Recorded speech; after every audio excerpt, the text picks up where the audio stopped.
Sa mga katanungan ninyo, inisa ko na lang po ang sagot. I welcome any investigation. Let the facts speak for themselves. Wala po akong itinatago. Wala po akong kinakatakutan dahil wala akong kasalanan. Hindi ako sangkot sa anumang anomalya. Ang aking sinumpaang tungkulin ay ang maglingkod sa bayan. At hindi ko po sasayangin yung tiwalang binigay po ng taong bayan sa akin. I am one with the Filipino people in this crusade against corruption. Kasama niyo po ako rito. At hindi po tayo titigil at wag ho tayong pumayag na ilihis po ang katotohanan.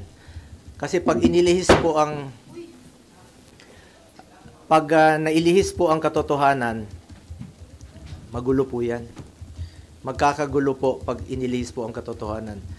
Tumbukin niyo po yung dapat tumbukin. Hanapin niyo po yung dapat hanapin. Yun talagang mga totoong buhaya. Yung mastermind talaga. Bakit i-atras ngayon? With all due respect to the Ombudsman, sinusuportahan po natin lahat ng investigasyon. At isa po ang aking masasabi, I do not know the Discayas. Hindi ko po kilala. In fact, nung hearing, nung mga nakarambuan dito sa Senado, tinanong ko sila, ang mga Diskaya. Tinanong ko sila, meron ba kayong joint venture with the CLTG? Yes. Tapos na ba? They answered yes. Napapakinabangan na ba? Yes. So, dun po, nagkaroon po ako ng interest din bilang isang senador at miyembro po ng Blue Ribbon, na kung may pagkukulang, pagkakamali, kung anomalous o substandard, panagutin niyo. Sinabi ko doon. Ako mismo ang willing po akong kasuhan natin yung mga dapat kasuhan, kahit kamag-anak ko. I'm willing to be the complainant kung talagang meron silang pagkukulang. At may pagkukulang ang Diskaya, kasuhan nyo. Wala po akong pakialam. Gusto ko accountability. At I'm urging the Diskayas and lahat ng witnesses, please lang, sabihin niyo yung totoo. Huwag ko kayong pumayag na ilihis po yung katotohanan. Kawawa yung Pilipino. Kawawa yung Pilipino. Tumbukin natin ang yung katotohanan. The truth lang po. Yun naman po ang pakiusap ko sa inyo. Na tumbukin po natin ang katotohanan. Mula noon hanggang ngayon, ang pinanghahawakan ko po ang delikadesa. I observe delikadesa in my whole life. Bilang isang probinsyano na taga Mindanao, Tanggenyong Bisaya, pangalan ko lang po ang aking pinanghahawakan at hindi ko sasayangin yung tiwala at boto na binigay po ng taong bayan. Ginawa niyo akong number 1. Hindi ko sasayangin yon. Tiwalang binigay niyo po sa akin. At serbisyo lang po ako. Yan po ang kailangan ng taong bayan ngayon. Makatrabaho na tayo at makapagserbisyo po tayo sa ating mga kababayan. Alam niyo, marami pong nabanggit nung hearing. Ang daming mga pangalan, tinutumbok na daming mga pangalan, di ba? Dami ng mga nakikita, lumalabas sa mga pangalan. Ilan kongresista, ilan mga opisyales, tinutumbok na. Sana naman, ituloy nyo na. Yun po ang gusto nating malaman. Ulitin ko, I am one with the Filipino people na alamin yung katotohanan. Tumbukin natin kung sino yung may kasalanan. Yung flood control ang issue dito. Yung ghost projects ang issue dito. Yung mga substandard projects ang issue dito. Mga anomalous projects ang issue dito. Panagutin natin ang dapat managot. Huwag tayong lumihis. Ano to? May cover up? Ano to? Para ilihis yung atensyon sa totoong may kasalanan? Totoo lamang po. I am for accountability. Dapat panagutin po ang dapat managot. Please lang, nakikiusap po ako, let's make those responsible. Let's make them accountable for all this mess. Panagutin po natin ang dapat panagutin. Balikan ko lang po yung sa Senado. Ang dami na pong na-mention. Dami pong na-mention about the Discayas. Umabot na nga tayo sa Ilocos Norte na merong proyekto doon. Umabot na sa NBI, may proyekto ang Discayas. Yan ang maaring naging negosyo nila, makipag-joint venture, magpagamit po ng lisensya. Kung may kasalanan, panagutin niyo po. Panagutin nyo. Panagutin po natin. Hindi ko po kilala ang mga Diskaya. Wala po akong kinalaman sa kanila at wala po akong pakialam sa mga Diskaya. Kasuhan nyo. Kung kamag-anak ko kasama dyan, nag-joint venture sila, noong 2017, umatras na nga Hindi panagutin natin. I'm willing to be the complainant. Walang problema doon. Willing po ako na isa ako sa magiging complainant. Huwag niyo po ipahid sa akin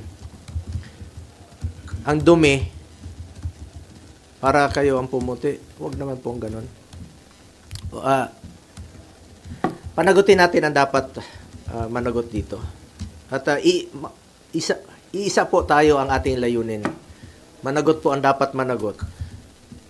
Ang dami na pong nabanggit na kasama ng Diskaya, joint venture ng Diskaya. Yun ang imbestigahan. I am one with ICI. Secretary Vince ng DILG, I'm one with you. I'm one with the Ombudsman. Panagutin yan dapat panagutin. Kilala po ako ni Secretary Vince noon paano ako magtrabaho. At hindi po ako nakikialam bilang isang public servant. Noon, government employee, 2001, 1998 pa po, sa congressional office ni former President, former Congressman, former Mayor Rodrigo Duterte. Nang naging mayor siya, isa lang po ang pinakiusap ko noon. Sabi ko, pag pumasok yung kamag-anak ko sa government transaction sa City Hall, I will resign.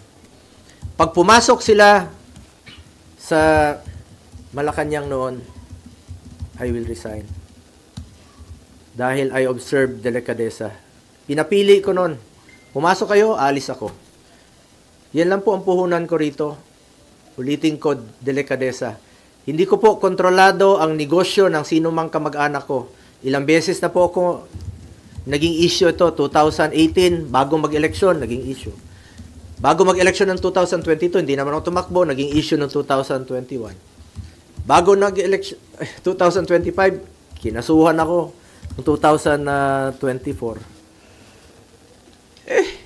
Mapigilan mo bang may negosyo sila? May mga negosyo po, kahit sino sa atin, may mga negosyo po ang pamilya natin. Wala pa ako sa mundong ito, may negosyo na po ang pamilya ko. Ang tanong po dyan, nakialam ba ako, binigyan ko ba ng pabor ang aking kamag-anak? Hindi. Nakinabang ba ako sa negosyo nila? Hindi. Because I observed delikadesa. At hindi ko po babaguhin yang aking prinsipyo, yung delikadesa po. Kung may kasalanan sila, hindi ko naman mabigyan ng negosyo, kung anong mga negosyo pinasukan nila, uso po yung name dropping. Kahit sino nun, ilang beses ko nang sinabi rito sa hearing, pag ginamit yung pangalan namin ni former President Duterte, consider it denied. Kasi marami pong mga nag-name drop, nakakilala, magpa-picture na ganito. Walang katapusan po yan na issue. Habang nandito po kami sa gobyerno, walang katapusang issue po yan na gagawin sa amin. Kaya ako, inunahan ko na lang po. Meron silang nagsasabi na may magpa-file na naman next week ng kaso, katulad nung kinaso last year, kaso against itong sa pamilya ko na naman. Mapili ko ba yung kamag-anak ko? Kung pwede lang pumili ng kamag-anak, papalitan ko yung kamag-anak ko. Makapili ba tayo ng kamag-anak? Siguro hindi po titigil ito unless na lang palitan ko yung kamag-anak ko. Or, kunin ng Panginoon yung kamag-anak ko, yung tatay ko. Hindi po ako papayag na manghihimasok po sila sa trabaho ko. Ako po ay isang senador, hindi po ako negosyante, hindi po ako kontraktor. Tatrabaho lang po ako para sa Pilipino. Ngunit ang issue po rito ngayon ay sana po huwag malihis po yung katotohanan. Magulo po yan pag ililihis nila yung katotohanan. Nag-aantay po ang sambayan ng Pilipino. Di ko kilala yung Diskaya at let me repeat, hindi po ako nakikipag-usap ng any government contracts o government transaction. Nung naging senador po ako, naging SAP po ako noon, maraming lumalapit, humingi ng tulong lang po ako sa kanila. I'm the most accommodating person, sa totoo lamang po, sa panahon ni Pangulong Duterte. Pero hindi po ako humingi ng kapalit. Sinasabi ko lang, gawin nyo lang yung tama. Just do what is right. Lalong-lalo na po sa mga natulungan ng mga nasa gobyerno po. Hindi natin maiwasan, uso yung mga name dropper, walang katapusan gagamitin yung pangalan mo. Ulitin ko lang po, kung may pagkakamali o pagkukulang man ang kamag-anak ko, ako na po mismo ang magpapakaso at magpapakulong po sa kanila. And it would be very unfair on my part na po na maging dahilan pa ako na hindi na po nakipag-cooperate ang Diskaya dahil meron silang pinoproteksyonan. Ako na pong nananawagan muli, not only sa Diskaya, nananawagan po ako sa lahat ng witnesses. Diskaya, lahat ng contractors, magsabi kayo ng totoo. Magsabi kayo ng totoo. Tumbukin po natin yung talagang mastermind. Papunta na eh. Papunta na doon sa mastermind eh. Sa ICI, alam niyo sino yung mga mastermind. Tumbukin niyo po. Sa DPWH, sa Ombudsman, tumbukin niyo yung mastermind. Sino po yung mga nasa likod nito? Nag-aantay po kami. Nag-aantay ang Pilipino na meron pong mapanagot. Umaatras na ngayon. Paatras na ng paatras. Katapusin ko lang po. Uso kasi ngayon eh. Puputikan ka ng itim para sila ang pumuti. But I trust our people to see through the noise. I have stood by them through floods, fires, earthquakes, and the pandemic. I earned their trust not through words but through action. Serbisyo po ako at pagmamalasakit sa Pilipino. At hindi ko po sasayangin yung tiwalang binigay niyo po sa akin. I will never walk away from them.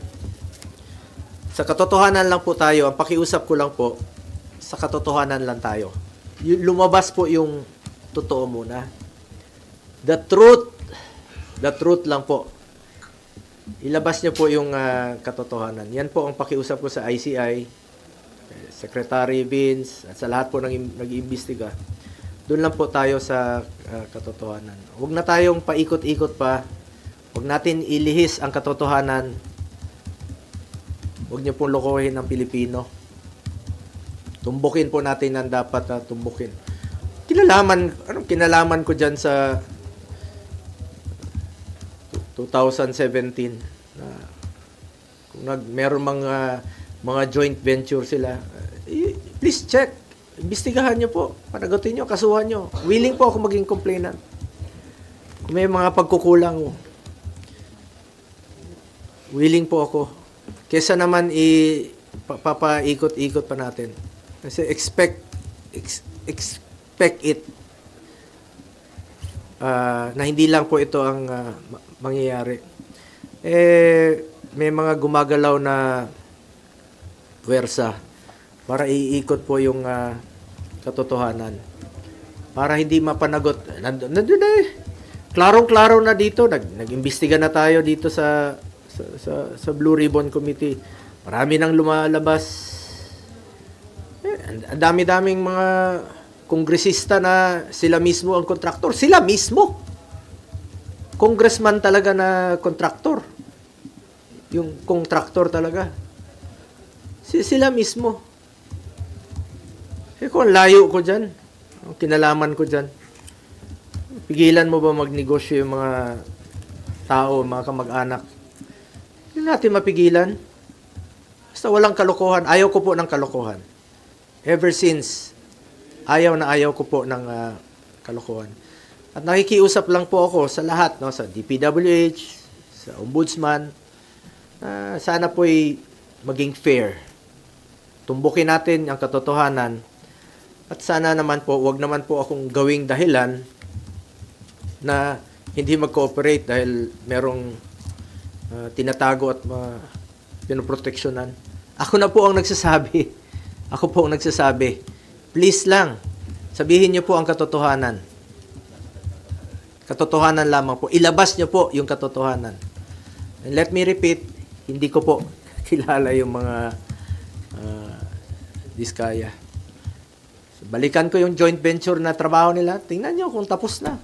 Kung napakinabangan naman ng taong bayan. Kung napakinabangan, may COA po. Trabaho ng COA yan to check kung tapos na po at napapakinabangan. At meron bang problema. Kung may problema, kasuhan nyo po. Please. Ako na po nagsasabi, kasuhan nyo po. Wala po akong kinalaman dyan. Wala po akong pakialam dyan sa kahit na anong negosyo.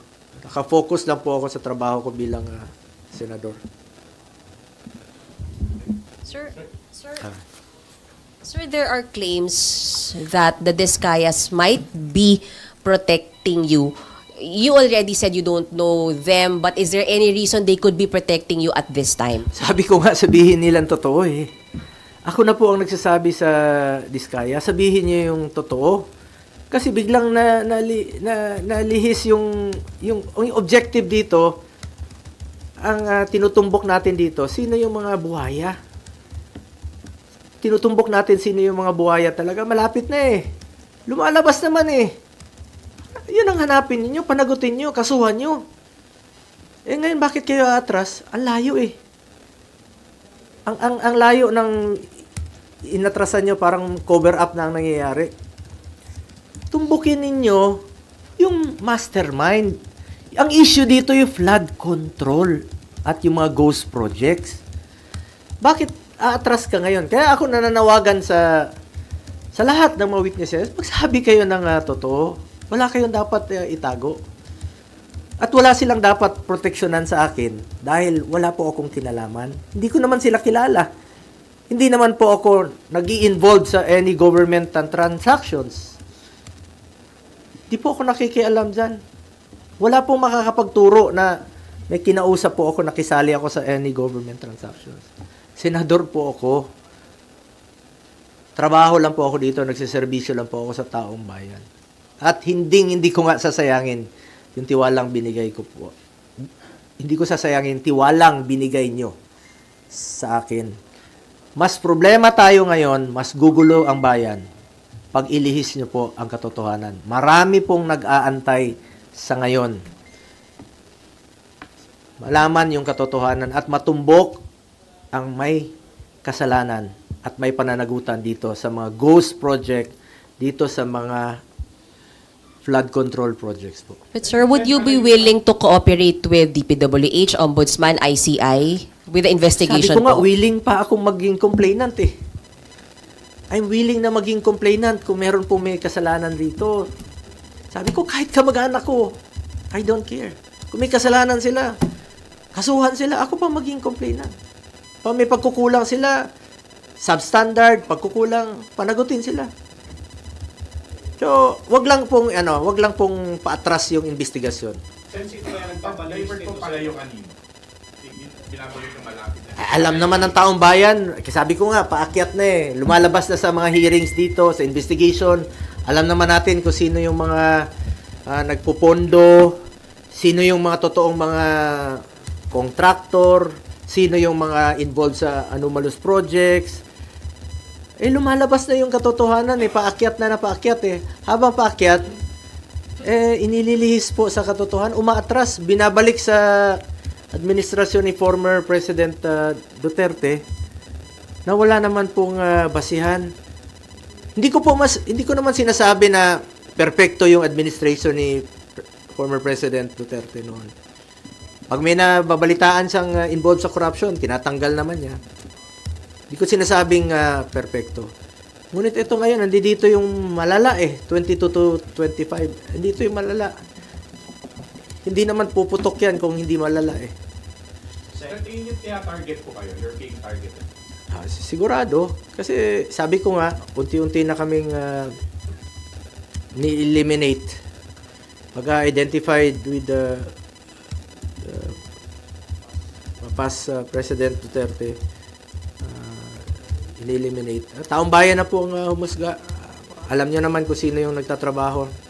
Alam nyo naman kung sino yung nagsiservisyo lang ng tama. At alam nyo po kung sino yung talagang totoong nagmamalasakit at nagmamahal sa Pilipino. So sir, para po sa inyo, yung announcement po ng investigation dun sa CLTG ay panglilinis lang? Yes. Bakit? Ang layo binuksan ko na yan dito. Ako na nga mismo Tinanong ko na nga sila. Di ba tinanong ko na sa hearing? First hearing po ng Blue Ribbon Committee, isa yan sa aking unang tinanong. Naging transparent po ako. Una kong tinanong yan. Sabi ko, sa inyo, meron kayong joint venture? Yes. Tapos na? Yes. Napakinabangan? Yes. After 2 months, babalikan mo, tas sasabihin mo na hindi na nag-cooperate, pinoprotect siya. Open nga yun. Andyan bukas po yun sa hearing sa Senado.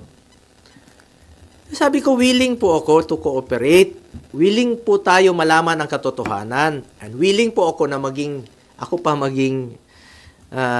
complainant dito kung kakailanganin. Kahit kamag-anak ko, kasuhan nyo, kung meron silang kasalanan at may pagkukulang yung kanilang mga trabaho.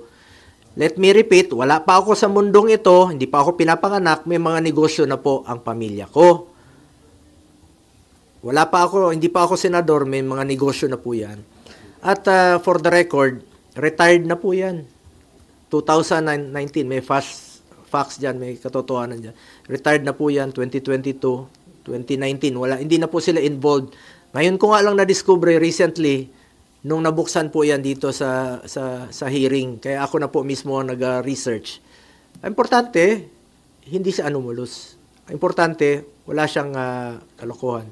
Sabi ko nga, expected ko na po ito at wala pong katapusan ito hanggang hindi ko palitan ang kamag-anak ko o hindi sila kunin ng Panginoon.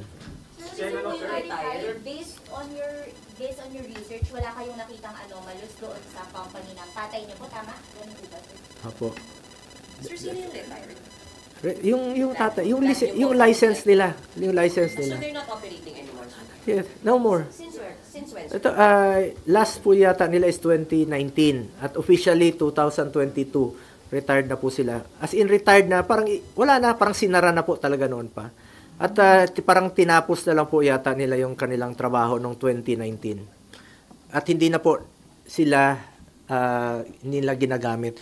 Alam niyo itong Diskaya, uso yung ginagamit yung lisensya. Uso yung joint venture noon kahit saan po.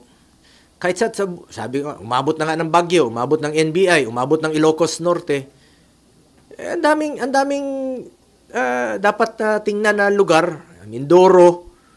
Bakit ka atras doon sa 2017 sa Davao? Hindi naman flood control, hindi naman ghost project, hindi naman anomalous. Bakit mo atrasin doon? Para lang idawit yung pangalan ko. Sabi ko, unfair na atras ka. Yan, sadyang inililihis nga yung issue.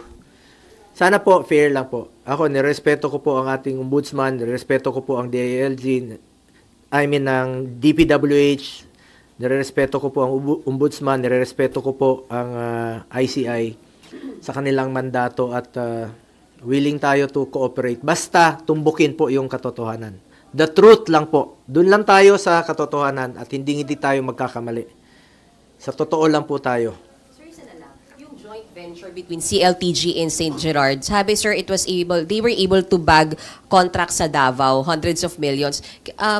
Did you know about it? Were there favors given para makakuha ng contract sa Davao? Sabi ko, ulitin ko, since 2001, Mayor pa si Mayor Duterte, hindi po ako nag-i-influenza.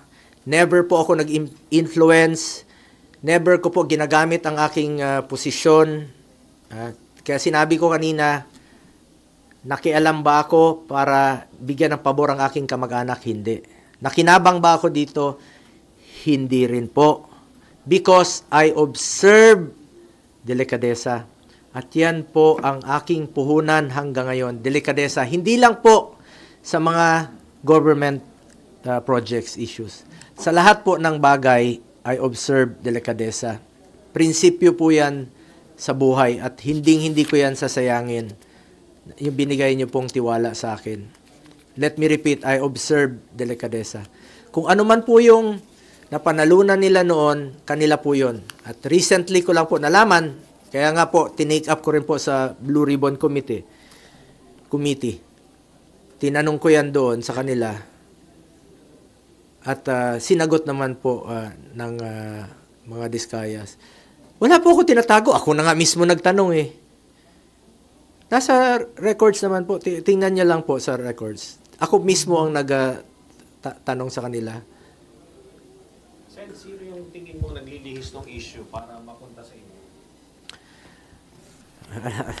Alam naman natin kasi meron nang natutumbok eh. Meron na pong natutumbok na mga tao sa taas, yung mga involved talaga rito. Yun po ang I'm sure isa sa mga rason na inililihis na po ang issue. But I'm appealing sa mga kababayan natin, sa kapwa nating Pilipino, please, wag ho tayong pumayag. Wag ho tayong pumayag na lokohin po tayo. Wag ho tayong pumayag na ilihis po yung totoong issue rito. Yung mga flood control, yung mga ghost projects. Yun po ang tumbukin dapat. Kung sino po yung may kasalanan, panagutin po natin. Yun ang dapat tumbukin. Ulitin ko, wag niyo pong ilihis ang katotohanan dahil magulo na po ang ating bayan. Mas lalong gugulo po. I am one with the Filipino people in this crusade against corruption. Hindi lang po sa flood control, hindi lang po sa ghost projects, sa lahat po ng korupsyon sa gobyerno. Kontra po ako dyan. Pangako lang, sir. Sabi po ng ICI just now, posible rin daw po kayong ipatawag. Okay lang po. No problem. Kung ano yung sinabi ko sa inyo rito, very much willing po ako na magsalita. Willing to cooperate. Willing po akong sabihin sa kanila yung totoo.